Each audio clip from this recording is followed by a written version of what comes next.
This is the problem. This is the revenue model of the IP that they own and control. So interesting that they see the growth potential as being through merch and physical products. So the thing that independent artists been doing this whole time, we see the major labels are starting to come forward. That is the main word. Your website, something that you own. We're not just leading people to Spotify. We're literally building Spotify's company for them. What's good, everybody? You already know who it is, man. It's your boy, the Wayman Man. And today I'm here to talk to you guys about Streaming 2.0. Yes, you heard me correctly. Streaming 2.0 is on the horizon. And I'm here to tell you what exactly it is and what you need to do to make sure that you don't get quite taken advantage of how a lot of artists have Streaming 1.0 that we're currently in right now. Now, Streaming 2.0 is basically the concept of super fandom on a major level, because Universal Music Group has basically been making and sparking these multi-year agreements with the biggest players in the streaming industry. As you can see, Universal Music Group and Spotify strike a multi-year agreement.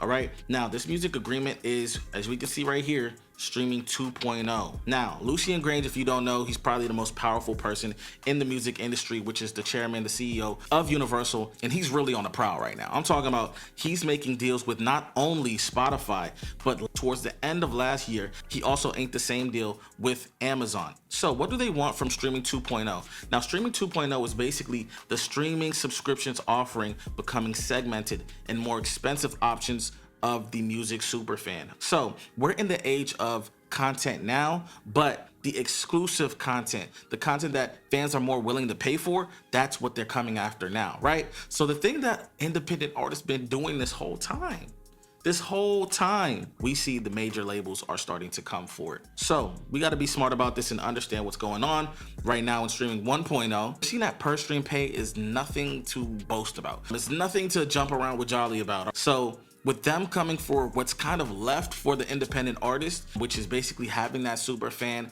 willing to pay for your merch, willing to pay to get in a community group with you, willing to see behind the scenes things from you. We're seeing that the major labels are starting to really adapt and understand how big the independent artist is, and they're coming for the whole framework of the independent artist. Now, I want to play a video for you guys of this lady right here who really broke this Streaming 2.0 down. We're going to go ahead and strategically show you right now what's going on, where this is all coming from, and how you guys can actually gain your control back. Let's get right into it. I'm going to break down the streaming agreement between UMG and Spotify in 4 slides. This is the vision of streaming for Universal. The key word to focus on here is super fandom. This is how they feel like they're going to grow. This is, by the way, the Hybe music model. Now, let's just stop it right there. Now, as we can see on the screen right now, this is where they're coming for it all, right? This is basically the concept of the streaming platform, Streaming 2.0, right? So they're talking about super fandom. We're talking about the fan that's willing to buy pretty much anything that you're putting out there, the super fan. Now, is this anything new?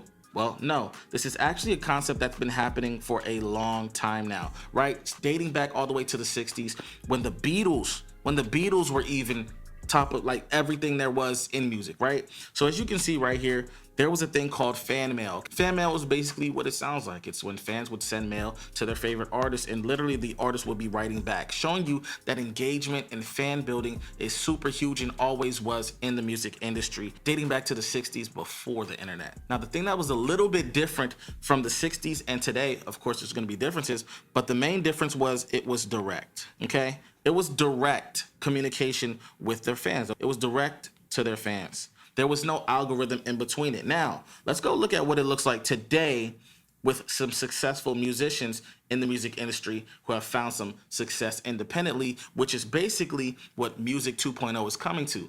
Now, side note, if you don't believe that the majors are seeing what's going on with the independent route and how successful it's becoming when people do it correctly, just think about all the different music majors that are now coming up with distribution. Why are they becoming distribution companies now? Think about it. We're seeing Rock Nation distribution. Very soon, I believe we're going to be seeing Universal distribution itself coming into that independent field, and we see why. Let's be real. So what does this look like today? This looks like La Russell. This looks like Nipsey Hussle. This looks like Tech Nine and a bunch more. We can even go into the company named Hybe. Hybe is a K-pop company which has been finding so much success with fan-centric engagement. When it comes to the K-pop industry, they've just been doing outstanding numbers. Literally Hybe, the same Hybe that bought QC, Yes, that hype. But that's just showing you how the fan-centric system works. Now, what's happening these days? So now we're seeing artists like these be able to leverage the technology age, right? So what does the technology age look like in music right now,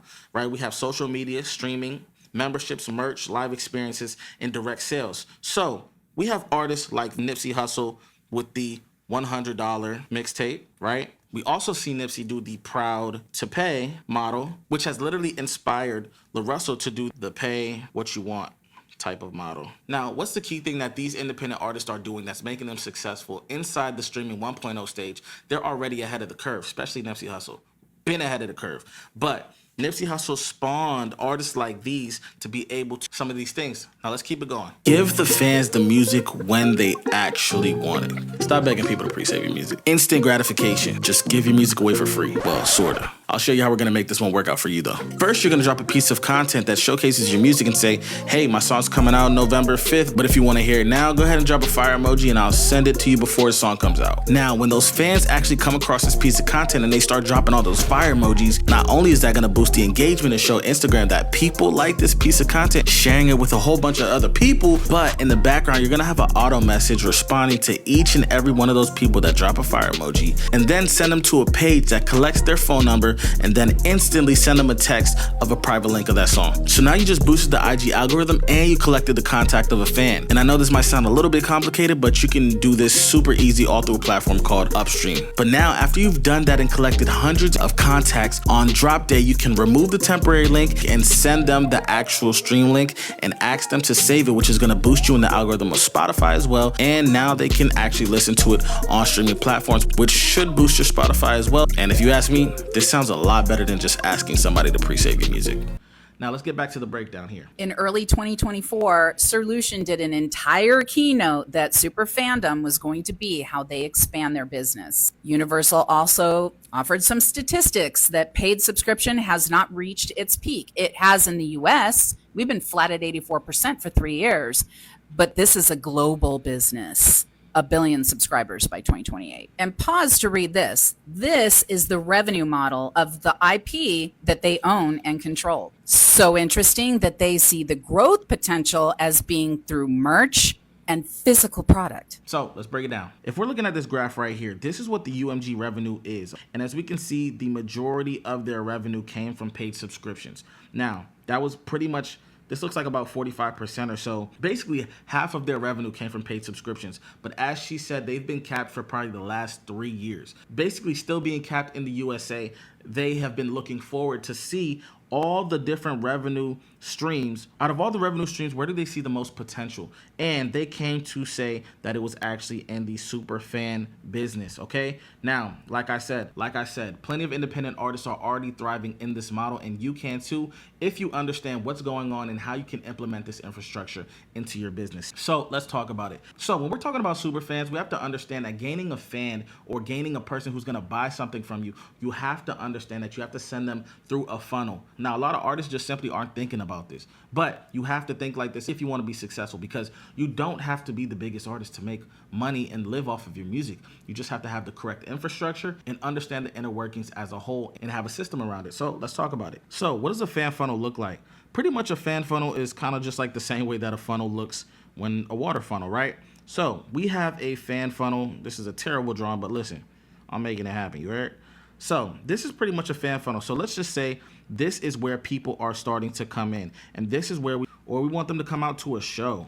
Okay, that is sitting here at the bottom of the funnel. Okay, so there's top of funnel and there's bottom of funnel. Okay, so at the top of the top, this is pretty much everything that we're doing to gain their interest. So up here would be like your social media or a feature on an artist's song, or maybe opening for a show for somebody, right? This is basically those places where you're gonna gain their interest. Now, as we go deeper into the funnel, you're gonna want a way to gather data. We wanna gather data. We wanna gather real subscribers. We want people to subscribe to what we're doing, okay? So people that's actually checking for us, not people that's just hearing about us, but we want people to actually start checking for us and playing us on their own, not hearing us just on a playlist, but hearing us because they chose to hear us. At the same token, we want people to actually start giving us their data. So we want to actually get their data, like phone numbers or emails. Now, a lot of you might be saying, yo, this sounds super crazy, super complicated, but it's not as complicated as you think. What if I told you everything that you're doing right now, if you change one thing, will literally change the entirety of your music fan growth? Let me tell you what I'm talking about. Now, when you think about Spotify,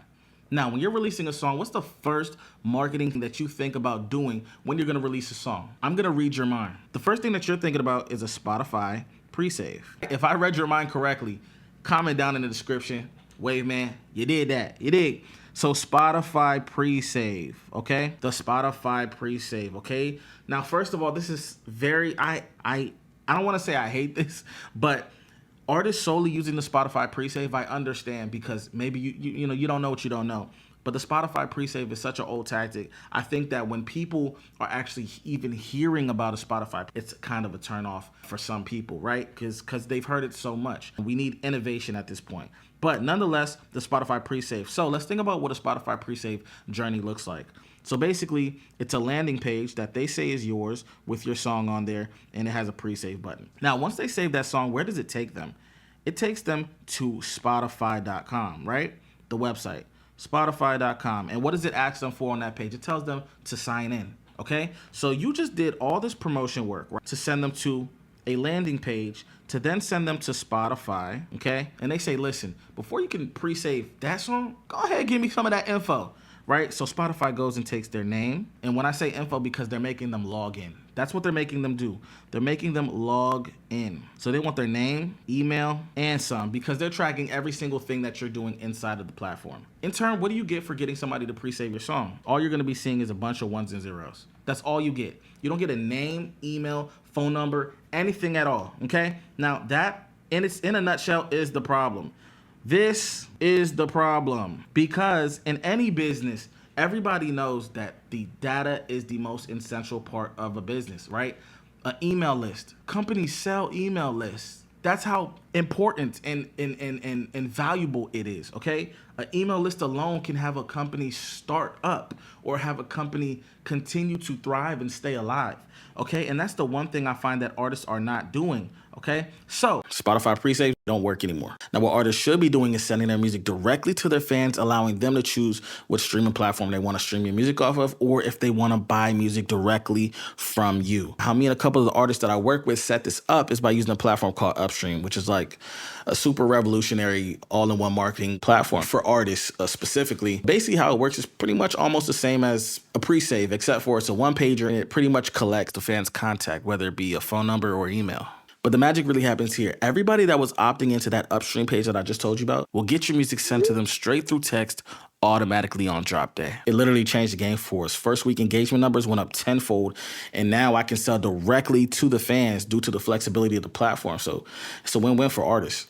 What should artists be doing? Number one, this should actually look like this, okay? So you get on social media and you do promo. And when you do the promo, you should be leading people always to your website, okay? Let's put that in website, okay? Website, landing page, we'll put landing page, but something that you own. So that is the main word, your website, something that you own. We're not just leading people to Spotify. We're literally building Spotify's company for them, okay? But in order to build your business, you need to bring people to your platform where you own. So your website. Now, there's plenty of websites out there, but the way that I like to do this is by using a company name, Upstream. Now, this is actually our company here on this page. Now, the reason why I say Upstream is not only because we are the people that made Upstream for artists like you, but we understand what artists need because we were artists first. Upstream is a place where you can get a website, you can get your domain name, and you can build your own on your own, okay? So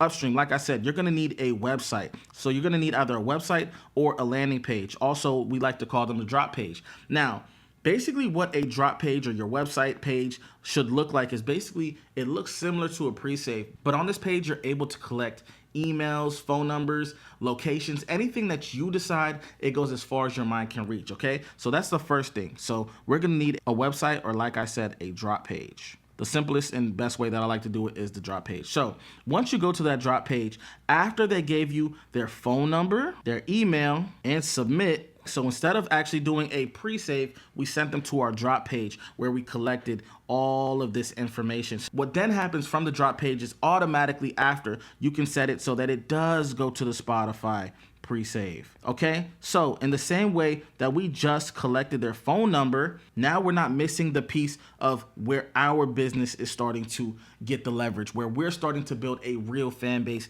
and real diehard fans. We're finally collecting the data. Now, after that happens on the drop page, it'll automatically send to a Spotify pre-save where they then can pre-save your song. So we're still getting that algorithmic growth. But the really cool thing about this drop page is we can set it up so that after we go from the drop page, right?